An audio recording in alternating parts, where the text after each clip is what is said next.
Well, this is a gear video for what I bought in 2020, and primarily what I purchased was, well, the big three.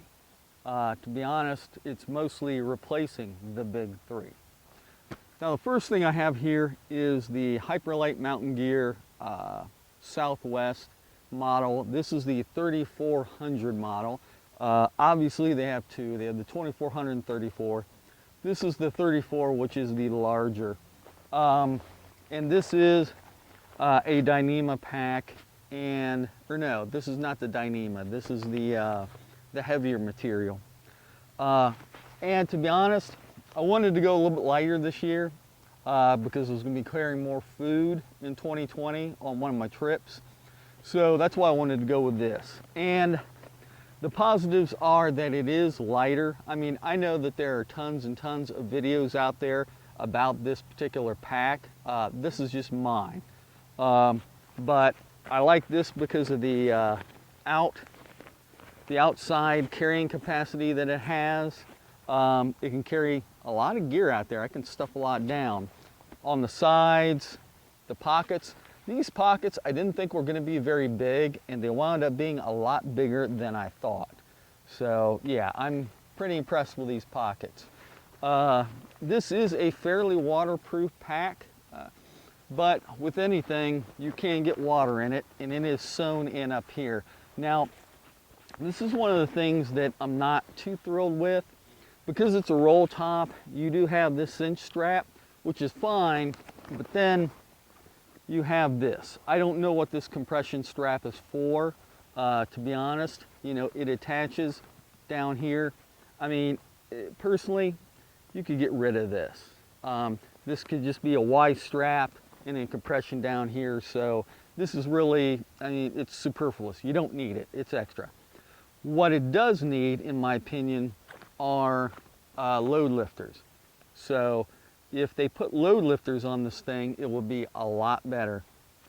One thing I noticed as I tried to put my weight from mid to higher up on the pack, sometimes I would get that upper shoulder trap problem because this is just basic straps, and they are just attached to the pack. So yeah, I like to see this thing just the addition of load lifters, and then you can get rid of this.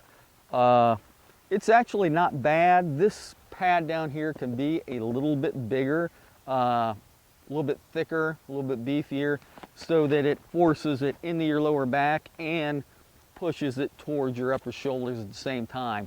Could be that if they added a little bit more padding in here, that you wouldn't even need load lifters because it would be naturally adjusting the pack. So yeah, the Hyperlite Mountain Gear Southwest 3400, new edition. You probably saw it if you watched my video from my Colorado trip this year in 2020. So that was the first part of the big three that I replaced this year. Well, an additional item that I replaced this year as far as my big three is the Goldspur HV UL2. So yeah, this is definitely a really light tent. It weighs in with the tent poles and stakes at 3 pounds. Super light, super thin, but it's still actually kind of warm in the weather. In the winter, in the rain, it's not bad. It actually did a good job. I've used it at winter camp 2021, and it didn't do too bad. And I've used it several times in the fall and in the summer during my trips. So you can probably see that in both of those videos. The poles are pretty light, so I like that. This thing weighs, like I said, it weighs 3 pounds. That was the same weight as the tent that I had been using for at least a decade now. The MSR Hubba, it weighs 3 pounds, and it's a one-person tent. So as far as weight, it's the exact same with more room. So more room to stretch, more room to put gear, clothing, especially when you're on a longer trip and you've got more gear that you're carting out. It's kind of nice to have that room. So yeah, the big Agnes Goldspur HVUL2 was the second thing I replaced as far as my big three this year. Now the final item that I used to replace my big three this year is the UGQ Bandit. I know there are a ton of people out there that have this, there are a ton of reviews of this thing, and I'm not going to spend too much time going over it, but I use this mostly to replace my Marmot 30-degree hydrogen, which is super light down.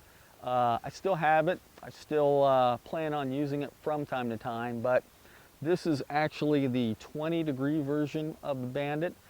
This is like a dark green model with a like a light gray interior, and it's just pulled together in the foot box section. I got the extra down near the foot, and I've used it once so far. I bought it in 2020, the first week of November, and got it a week before Christmas. So they shipped it pretty quick because they were quoting 8 to 10 weeks, and I got it a lot quicker than that. So I've used this in 2021. Well, winter camp. Winter camp is in January. So by the time this video comes out, even though these are items that I purchased in 2020, this I didn't use till 2021. But I'll be honest, this thing is very, very warm. And I'm used to using a sleeping bag, so using a quilt is significantly different, especially with the dogs that I have. You just throw it over, and then I have an X-Therm underneath. But yeah, I was warm. I was warm in 25-degree weather, but bearing in mind the fact that I was wearing, you know, clothing over top. So, and long johns because it's 25 out. I think if I would have stripped down to just, you know, underwear, probably would have got a little cold. And given the circumstances, I didn't want to do that at that point, but at some point I may experiment just to see whether or not this 20-degree bag or this 20-degree quilt is actually a 20-degree quilt. So maybe I'll try it. Probably do that in the mountains. 2021, I'm going to Alaska in September, so I think I'm going to take this with me. So these are the big three that I have purchased and replaced in 2020.